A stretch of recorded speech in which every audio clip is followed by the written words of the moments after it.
Demikian juga ini dalil bahwasanya kita boleh makan dan minum tidak sebagaimana dipahami oleh masyarakat. Ada namanya waktu imsak 10 menit sebelum azan. Inilah bid'ah ya. Ibnu Hajar mengatakan bid'ah yang mungkar. Tahu dari mana kita mengambil istilah imsak kita di Indonesia? Imsak ini berhenti 20 menit atau 25 menit sebelum azan subuh. Ini enggak ada dalam Islam ini. Nun saya ulang apa semua kok cek senengi ngaco. Enggak ada itu dasarnya imsak itu. Nabi juga memberi jarak antara menghentikan sahur dan waktu subuh. Itu oleh kiai-kiai Indonesia disebut imsak.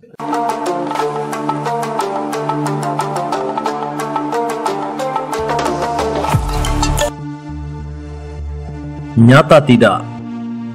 Ketentuan imsak yang diumumkan di musola dan masjid yang terjadi di masyarakat pada bulan Ramadan adalah bid'ah sesat tanpa dasar. Pengumuman dalam waktu imsak merupakan kebijaksanaan dan kehati-hatian. Kebijaksanaan tersebut untuk memberikan masa transisi dari saat sahur menuju saat imsak yang sebenarnya, yaitu saat makan dan minum membatalkan puasa.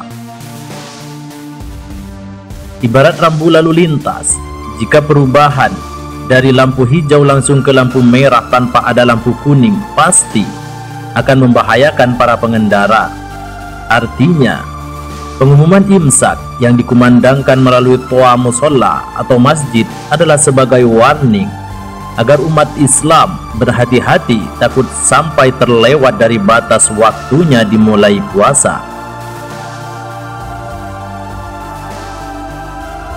Pada dasarnya, batas dimulainya puasa yang sesungguhnya adalah sejak terbitnya fajar shadiq, sebagaimana dijelaskan Syekh Abdul Hasan Ali bin Muhammad bin Habib Al-Mawardi dalam kitabnya yang berjudul Al-Iqna fi Fiqh Syafi'i. Wa zamanu siyami min tulu'il fajri tsani ila ghurubi syamsi, lakin alaihi taqdimul imsak yasiran qabla tulu'il fajri. Artinya, waktu berpuasa adalah dari terbitnya fajar kedua sampai tenggelamnya matahari, akan tetapi akan lebih baik bila orang berpuasa melakukan imsak, menghentikan makan dan minum sedikit lebih awal sebelum terbitnya fajar.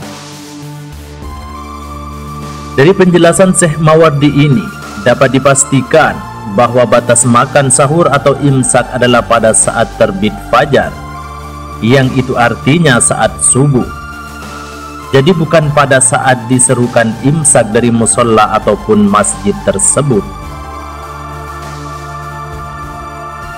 Dari sini kemudian kata imsak tidak lagi diartikan oleh masyarakat secara harfiah, tetapi secara idiomatis seperti yang lazim dipahami.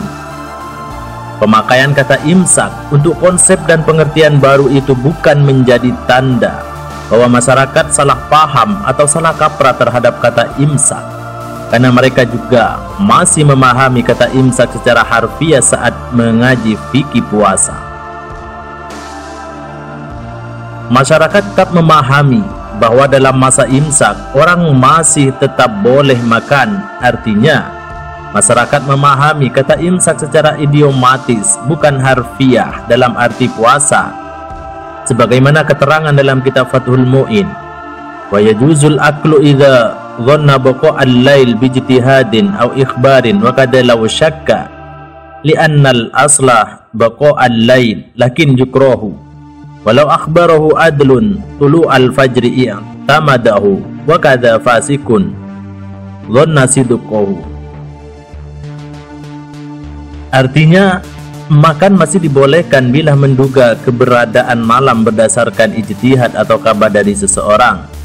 Demikian juga masih dibolehkan makan bila seseorang ragu karena pada asalnya malam masih ada, tetapi makan itu makruh.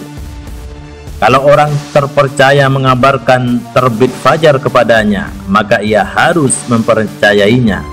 Sama halnya ia harus mempercayai orang fasik yang ia duga keras kejujurannya.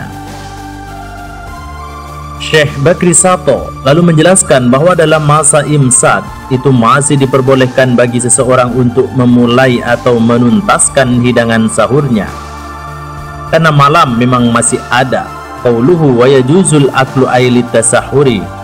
Qauluhu wa kadza law syakka ay wa kadzalika yajuzul aklu idza syakka fi baqa'il lail. Qala sin mim wa hadha bi khilafin niyati la tasihhu inda syakki illa in dhanna baqa'ahu bi ijtihadin sahihin kama ulima mimma taqaddama fi bahtin niyati wa ma fi hawashihi bi anna syakka yamna'un niyata. Artinya, perkataan boleh makan sunnah sahur, demikian juga seseorang ragu, maksudnya demikian juga boleh makan sahur bila seseorang ragu perihal keberlangsungan malam.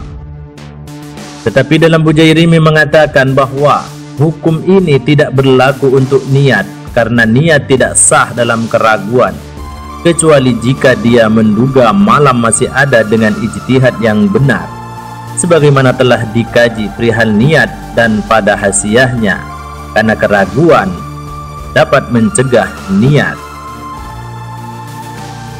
Konsep imsak dalam pengertian masyarakat bukan berangkat dari ketidaktahuan akan agama. Konsep ini lahir dari sikap kewaspadaan dan kehati-hatian mereka dalam mengamalkan ajaran agama yang mereka yakini.